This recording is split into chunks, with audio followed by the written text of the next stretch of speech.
Hi friends, welcome to Gallant IAS.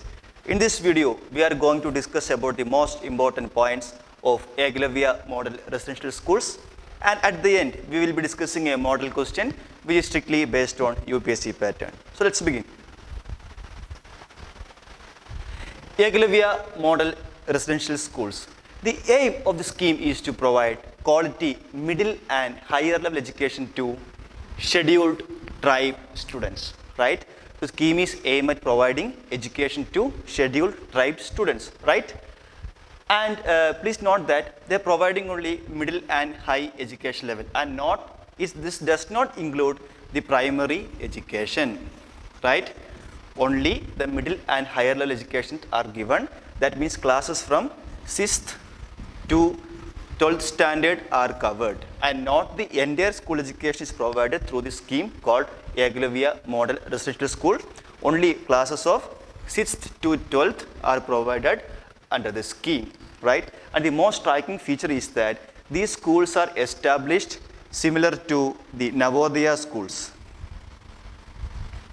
That means the model of Navodaya school is taken for the establishment of Eklavya model schools, right? This is one of the most striking feature, and since it is related to the tribal ST students, this comes under the Ministry of Tribal Affairs, right? And funding pattern. This is completely funded by the central government under Article 275 Clause 1. That means there is a provision to give grants under 275, Article 275 Clause 1. And under that provision only, the fund is granted for the implementation of this concerned scheme, right? So, I repeat, when we go through the scheme, the most 5 things or the 5 points which we must remember is the objective or the aim of the scheme, and the most striking feature, and the beneficiaries, who is the receiver of the concerned scheme, and ministry or implementing agencies, right, or nodal agencies, right? That things to be noted. And the funding pattern, whether it is a central sector scheme or how is funding pattern, like whether it is completely funded by the central government or shared between center and state, or any agencies or institutions providing loan like World Bank or ADB. Likewise, this kind of funding pattern should also be noted, right? So I repeat again the scheme. The aim is to provide quality middle and higher education to ST students. It does not include primary education.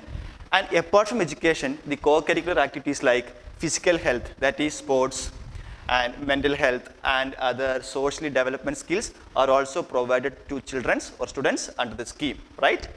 And beneficiaries, it's to 12th standard, and primary education is not covered, comes under the Ministry of Tribal Affairs, and fund is granted under Article 275 Clause 1 of the Constitution, right? And to set up a Eklavya model school, one condition has to be satisfied. The basic unit is taken as at block level, right? And a block level having 50% of ST population and at least 20,000 tribal persons. This is the criteria. I repeat, a block having 50% of scheduled tribe population and at least 20,000 persons in number, and that blocks are granted Eklavya model residential school, right? And not all the entire blocks are not made. Sometimes the statement can be asked like, this kind of school is provided all over the country, in all the districts or all the blocks or all the panchayats. No, that will be wrong.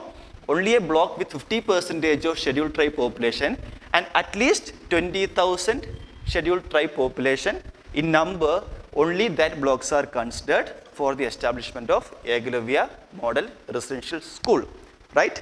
And let's move on to a model question based on the scheme. Consider the following statements regarding Eklavya model residential schools. It aims to provide quality education to scheduled tribe students. It is implemented by Ministry of Human Resources. Which among the above statement or statements is or are correct? So statement 1, it aims to provide quality education to scheduled tribe students. That is right here. Statement 1 is right, okay? And regarding statement number 2, it is implemented by Ministry of Human Resources. No, because the scheme is implemented by Ministry of Tribal Affairs. So statement 2 is wrong here. So our answer to the question is option A, that is 1 only, right? And that's all about Eklavya Model Residential School. And that's all for the day. Thank you.